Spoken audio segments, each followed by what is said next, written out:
یا اہل الکتاب قد جاءکم رسولنا یبین لکم علی فترۃ من الرسل ان تقولوا ما جاءنا من بشیر ولا نذیر۔ اے اہل کتاب، تمہارے پاس ہمارے پیغمبر ایسے وقت دین کی وضاحت لے کرنے آئے ہیں جب پیغمبروں کی آمد رکی ہوئی تھی، تاکہ تم یہ نہ کہہ سکو کہ ہمارے پاس تو کوئی جنت کی خوشخبری دینے والا آیا ہی نہیں، نہ کوئی جہنم سے ڈرانے والا۔ فقط جاءکم بشیر و نذیر، لو اب تمہارے پاس خوشخبری دینے والا ڈرانے والا آ گیا ہے۔ واللہ علی کل شیء قدیر، اور اللہ ہر بات پہ پوری پوری قدرت رکھتے ہیں۔ وَإِذْ قَالَ مُوسَىٰ لِقَوْمِهِ يَا قَوْمِ اذْكُرُوا نِعْمَتَ اللَّهِ عَلَيْكُمْ إِذْ جَعَلَ فِيكُمْ أَنْبِيَاءَ وَجَعَلَكُم ملوکا وآتاکم ما لم یؤت احدا من العالمین۔ اور اس وقت کا دھیان کرو جب موسیٰ نے اپنے قوم سے کہا تھا، اے میری قوم، اللہ کی اس نعمت کو یاد کرو جو اس نے تم پہ نازل فرمائی ہے، اور اس نے تمہیں نبی پیدا کیے، تمہیں حکمران بنایا، تمہیں وہ کچھ عطا کیا جو تم سے پہلے دنیا جہان کے کسی فرد کو عطا نہیں کیا تھا۔ یعنی صرف حضرت موسیٰ علیہ السلام سے حضرت عیسیٰ علیہ السلام تک دیکھا جائے تو تقریباً 1000 سے اوپر انبیاء اس دوران آئے ہیں، اس دوران حضرت موسیٰ علیہ السلام کے بعد، اور اس سے پہلے بھی کتنے زیادہ ہیں، اور اتنے اتنے یعنی اللہ تعالیٰ کہہ رہے ہیں 1,24,000 ہیں ٹوٹل۔ تو حضرت ابراہیم سے پہلے بھی کئی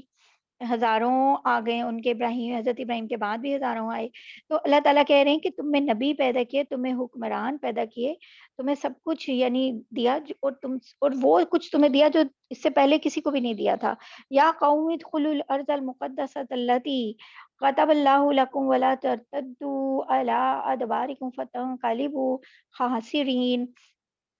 خاسرین، اے میری قوم، اس مقدس سرزمین میں داخل ہو جاؤ جو اللہ نے تمہارے واسطے لکھ دی ہے۔ یہ مقدس سرزمین تھی وہی شام کا علاقہ، جب یہ کہہ رہے تھے کہ ہمیں کوئی زمین اب مل جائے، ہم یہ اس صحرا میں بھٹک رہے ہیں، اور فلسطین کا جو علاقہ تھا۔ تو اللہ تعالیٰ نے کہا کہ حضرت موسیٰ علیہ السلام کو، حضرت موسیٰ علیہ السلام نے اپنی قوم سے کہا کہ اس میں داخل ہو جاؤ جو یہ اللہ نے تمہارے لیے لکھی ہے۔ تو اور کیا کہا، لا ترتدوا علی ادبارکم، اپنی پشت کے بل پیچھے نہ لوٹو ورنہ پلٹ کر نامراد ہو جاؤ گے، خسارہ پانے والے ہو جاؤ گے۔ قولوا یا موسیٰ ان فیہا قوما جبارین، اے موسیٰ،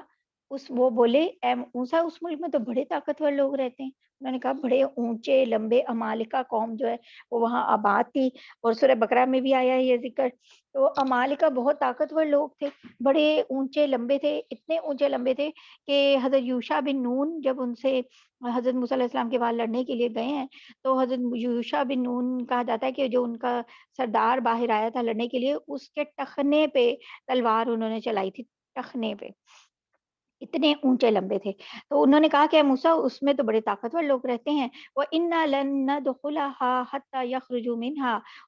اور جب تک وہ لوگ وہاں سے نکل نہ جائیں ہم ہرگز اس میں داخل نہیں ہوں گے۔ اب دیکھیں ان کی کس طرح کی گفتگو ہے بنی اسرائیل کی۔ فَإِن يَخْرُجُوا مِنْهَا فَإِنَّا دَاخِلُونَ، ہاں اگر وہ وہاں سے نکل جائیں تو بے شک ہم اس میں داخل ہو جائیں گے، کہ خود ہی وہاں سے اگر وہ چلے جائیں تو ہم چلے جائیں گے، ورنہ ہم نے نہیں جانا۔ ہم اللہ تعالیٰ کیا کہہ رہے ہیں کہ ان سے جہاد کرو، قتال کرو، اور یہ بھی حضرت موسیٰ علیہ السلام ان کو کنفرم کہہ رہے ہیں کہ اللہ تعالیٰ نے تمہارے لیے لکھ دی ہے، مطلب تمہیں ہی فتح ملے گی، پر نہیں۔ قال رجلان من الذين يخافون انعم الله عليهم ادخلوا عليهم الباب فاذا دخلتم فانكم غالبون وعلى الله فتوکلوا ان كنتم مؤمنین۔ جو لوگ خدا کا خوف رکھتے تھے ان میں سے دو مرد جن کو اللہ نے اپنے فضل سے نوازا تھا، بول اٹھے کہ تم ان پہ چڑھائی کر کے شہر کے دروازے میں گھس تو جاؤ، جب گھس جاؤ گے تو تم ہی غالب رہو گے، اور اپنا بھروسہ صرف اللہ پہ رکھو اگر تم واقعی صاحب ایمان ہو۔ اور یہ دو لوگ حضرت یوشع بن نون اور حضرت کالب علیہ السلام تھے، جو کہ حضرت موسیٰ علیہ السلام کے وفادار تھے، اور بعد میں اللہ تعالیٰ نے ان کو نبوت سے نوازا تھا۔ یہ وہ دو لوگ تھے، ان کی بات آ رہی ہے کہ ان کو اللہ تعالیٰ نے اپنے فضل سے نوازا تھا، کیونکہ ان کو سمجھ تھی اور دین کی، اور پھر اللہ نے انہیں نبی بھی بنایا۔ تو وہ انہیں شرم دلا رہے تھے کہ رکو جاؤ تو صحیح، جب اللہ نے کہا ہے کہ اللہ کا وعدہ ہے اس پہ بھروسہ کرو، وہ تم ہی غالب ہو گئے۔ تو وہ آگے سے کیا کہنے لگے، اتنی بڑی بات، استغفر اللہ۔ قولوا یا موسیٰ انا لن ندخلها ابدا ما داموا فيها فاذهب انت وربك فقاتلا انها هنا قاعدون۔ استغفر اللہ۔ جو بات انہوں نے کہی،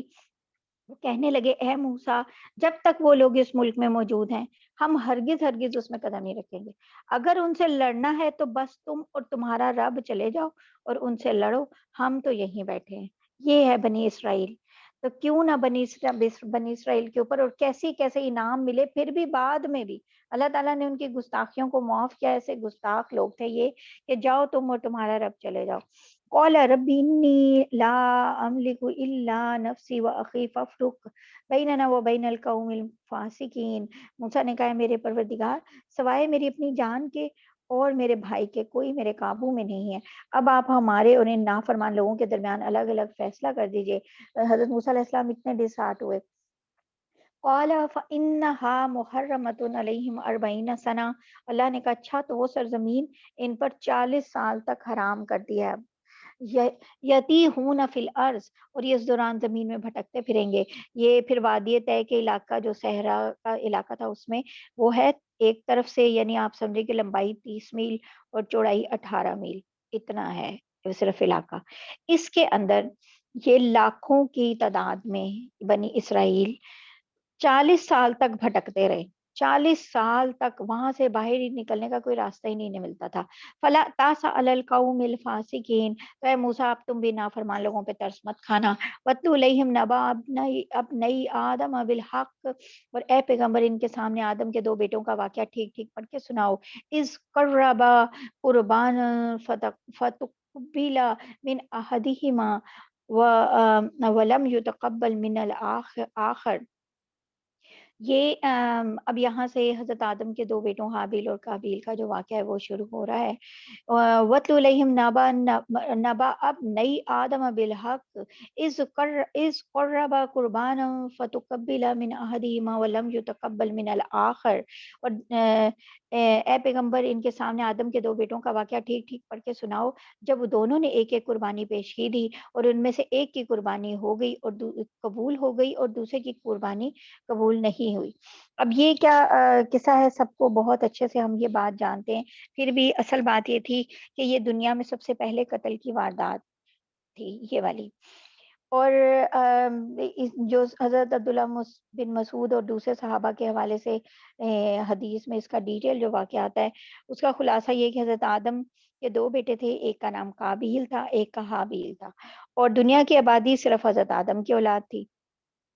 ان کی اہلیہ جو تھیں حضرت حوا، ان کے ہر حمل میں دو جڑواں بچے پیدا ہوتے تھے، ایک لڑکا ایک لڑکی، اور ان دونوں کے درمیان نکاح حرام تھا کیونکہ وہ دونوں بہن بھائی ہوتے تھے. لیکن ایک حمل میں پیدا ہونے والے لڑکے کا نکاح دوسری حمل میں پیدا ہونے والی لڑکی سے ہو سکتا تھا. اور یہ بھی کہا جاتا ہے کہ وہ بڑی تیزی سے بڑے ہو جاتے تھے بچے. تو قابیل کے ساتھ جو لڑکی پیدا ہوئی وہ بہت خوبصورت تھی، لیکن جڑواں بہن ہونے کی وجہ سے اس کے ساتھ قابیل کا نکاح جائز نہیں تھا. اب قابیل کا نکاح تو جائز نہیں ہے، لیکن اس کا پھر بھی اصرار یہ تھا کہ اسی سے نکاح کرنا ہے، اسے وہ پسند تھی. تو حابیل کے لیے وہ لڑکی حرام نہیں تھی، اس لیے اس کا نکاح اس کے ساتھ ہو رہا تھا. جب یہ اختلاف بڑھا تو فیصلہ انہوں نے کہا اسی طرح ہی ہوگا کہ قربانی اللہ کے حضور پیش کریں. اور پہلے کیا ہوتا تھا، قربانی دو قربانیاں پیش کی جاتی تھیں، اور جس کا دعویٰ سچا ہوتا تھا اس کی قربانی قبول ہو جاتی تھی، اور اس پہ اللہ تعالیٰ کی ایک آگ آسمان سے آ کے اس کو کھا جاتی تھی. قابیل نے جو ہے وہ اپنا کچھ زرعی پیداوار جو تھی جو فالتو والی وہ پیش کی، اور حابیل نے اپنے جانوروں میں سے سب سے بہترین ایک دمبا وہ قربانی کے لیے پیش کیا. اور قربانی آسمان سے ایک آگ آئی اور اس نے حابیل کی قربانی کو آگ نے کھا لیا، اور پتہ چل گیا کہ قابیل کی قربانی جو ہے وہ قبول نہیں ہوئی. پھر بھی قابیل نے حق کو قبول نہیں کیا، اور اب اسے پتہ تھا کہ اب کوئی اور تو رہ نہیں گیا، کوئی یعنی ڈیسیژن بھی آ گیا ہے، اللہ تعالیٰ کی طرف سے بھی ڈیسیژن آ گیا ہے. لیکن اس نے کہا کہ میں تو بہت طاقتور ہوں، اس لیے وہ اپنے بھائی کے پیچھے پڑ گیا اور اس نے اپنے بھائی کو قتل کرنے کے لیے تیار ہو گیا اور آخر کار قتل کر دیا. یہ تھا دنیا کا پہلا قتل. اور یہاں پہ اس کا ذکر جو ہے وہ کیوں آ رہا ہے، اس لیے آ رہا ہے کیونکہ سب سے ابھی اس سے پہلے جو واقعہ گزرا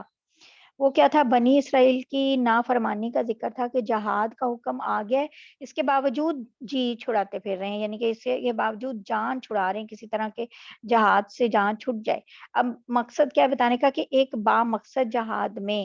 کسی کی جان لینا جائز بلکہ واجب ہے، اور ناحق کسی کو قتل کرنا جو ہے زبردست گناہ ہے. تو اس کا کمپیریزن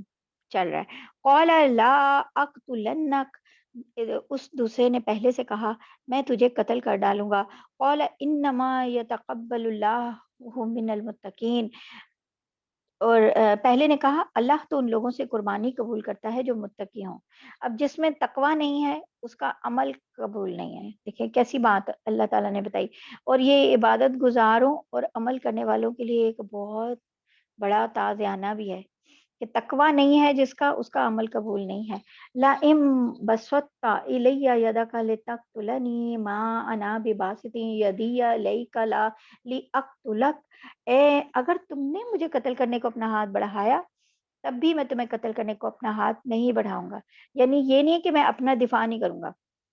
کہ میرا ہاتھ یہ اٹھ نہیں سکتا، یعنی یہ کمزوری کی وجہ سے نہیں ہے، بزدلی کی وجہ سے نہیں ہے، بلکہ وہ طاقت میں زیادہ تھے لیکن احتیاط اور تقوی کی وجہ سے، مطلب یہ کہ میں تمہیں قتل کرنے کے لیے ہاتھ نہیں اٹھاؤں گا، تمہیں مارنے کے لیے نہیں اٹھاؤں گا، اپنے دفاع کے لیے اٹھاؤں گا۔ انی اخاف اللہ رب العالمین، میں تو اللہ رب العالمین سے ڈرتا ہوں۔ انی، اور اس یہ کہہ کے یہ بھی بتا دیا کہ اس کا مطلب ہے تم نہیں ڈرتے، کیونکہ اب کو تمہاری قربانی بھی قبول نہیں ہوئی پھر بھی تم نہیں ڈر رہے اور میرے سے لڑ رہے ہو۔ انی اريد ان تبوء باسمی و اسمی کا فتکون من اصحاب النار وذالک جزاء الظالمین، میں تو یہ چاہتا ہوں کہ انجام کار تم اپنے اور میرے دونوں کے گناہوں میں پکڑے جاؤ اور دوزخیوں میں شامل ہو، اور یہی ظالموں کی سزا ہے۔ اب وہ اس کو یہ بھی حابیل ڈرا رہے ہیں کہ قابیل کو کہ بھئی دیکھو کہ تم ڈرتے نہیں ہو، دیکھو میں اللہ سے ڈرتا ہوں، یعنی تم بھی ڈر جاؤ، اور میں تو یہ چاہتا ہوں کہ اگر تم مجھے قتل کر دو گے تو میرے گناہ بھی تم ان میرے جو گناہ ہیں ان کا بھی تمہیں ہی حساب دینا پڑے گا، اور پھر دوزخیوں میں بھی شامل ہوگے اور ظالم بھی ہو جاؤ گے۔ فَطَوَّعَتْ لَهُ نَفْسُهُ قَتْلَ أَخِيهِ فَقَتَلَهُ فَأَصْبَحَ مِنَ الْخَاسِرِينَ، آخر کار اس کے نفس نے اس کو اپنے بھائی کے قتل پہ آمادہ کر لیا، چنانچہ اس نے اپنے بھائی کو قتل کر ڈالا اور نامرادوں میں شامل ہو گیا۔ فَبَعَثَ اللَّهُ غُرَابًا يَبْحَثُ فِي الْأَرْضِ لِيُرِيَهُ كَيْفَ يُوَارِي سَوْءَةَ أَخِيهِ قَالَ يَا وَيْلَتَا أَعَجَزْتُ أَنْ أَكُونَ مِثْلَ هَذَا الْغُرَابِ فَأُوَارِيَ سَوْءَةَ أَخِي، اور پھر کیا ہوا، پھر اللہ نے ایک کوا بھیجا جو زمین کھودنے لگا تاکہ اسے دکھائے کہ وہ اپنے بھائی کی لاش کیسے چھپائے، کیونکہ اس سے پہلے کبھی کوئی مرا نہیں تھا، اس لیے مردوں کو دفن کرنے کا طریقہ نہیں پتا تھا، اور اسے پتہ ہی نہیں چل رہا تھا کہ میں بھائی کو کی لاش کو کہاں لے کے جاؤں۔ یہ دیکھ کے وہ بولا ہائے افسوس، کیا میں اس کوے جیسا بھی نہیں ہو سکا، یعنی مجھ میں اتنی بھی سمجھ نہیں ہے کہ اپنے بھائی کی لاش ہی چھپا دیتا۔ فَأَصْبَحَ مِنَ النَّادِمِينَ، اور اس طرح بعد میں وہ بڑا شرمندہ ہوا، یعنی اب وہ جو شرمندگی اللہ تعالیٰ بتا رہے ہیں اسے اپنے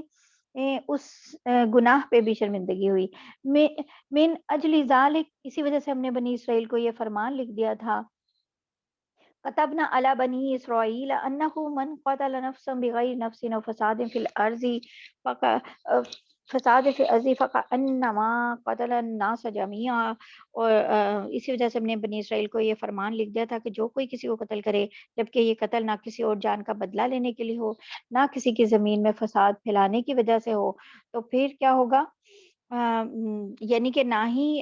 کسی کی جان کا بدلہ لینے کے لیے، نہ فساد پھیلانے کی وجہ سے ہے، تو یہ ایسا ہے جیسے اس نے تمام انسانوں کو قتل کر دیا۔ وہ کہتے ہیں نا ایک قتل کا، ایک انسان کا قتل ساری انسانیت کا قتل ہے، یہ اللہ تعالیٰ نے قرآن پاک میں بتایا نا، یہ دیکھیں کہ ایک شخص کے خلاف قتل کا جرم پوری انسانیت کے خلاف جرم کیسے بنتا ہے، کیونکہ اس نے ناحق قتل کیا نا، تو اس کا مطلب اس کے دل سے اب انسان کی حرمت کا احساس مٹ گیا ہے، تو اب جب بھی اس کا فائدہ ہوگا یا اگر اس کی نیچر کا یہ تقاضا ہے کہ وہ اتنا ظالم ہے تو وہ کسی کو بھی قتل کرنے سے دریغ نہیں کرے گا۔ تو اس طرح پوری انسانیت جو ہے اب اس کی ذہنیت مجرمانہ جو ذہنیت ہو گئی ہے، اس کی جو کرمنل مائنڈیڈ اب ہو گیا، تو وہ اس کرمنل مائنڈیڈ ہونے کی وجہ سے پوری انسانیت خطرے میں آ گئی ہے، تو اس لیے یہ ایک انسان کا ناحق قتل سب کا قتل ہوتا ہے۔ ومن احیاها فکأنما احیا الناس جميعا، اور جو شخص کسی کی جان بچا لے تو یہ ایسا ہے جیسے اس نے تمام انسانوں کی جان بچا لی۔ وَلَقَدْ جَاءَتْهُمْ رُسُلُنَا بِالْبَيِّنَاتِ ثُمَّ إِنَّ كَثِيرًا مِّنْهُمْ بَعْدَ ذَلِكَ فِي الْأَرْضِ لَمُسْرِفُونَ، اور واقعہ یہ کہ ہمارے پیغمبر ان کے پاس کھلی کھلی ہدایات لے کر آئے، مگر اس کے بعد بھی ان میں سے بہت سے لوگ زمین میں زیادتیاں ہی کرتے رہے۔ انما جزاء الذین یحاربون اللہ ورسولہ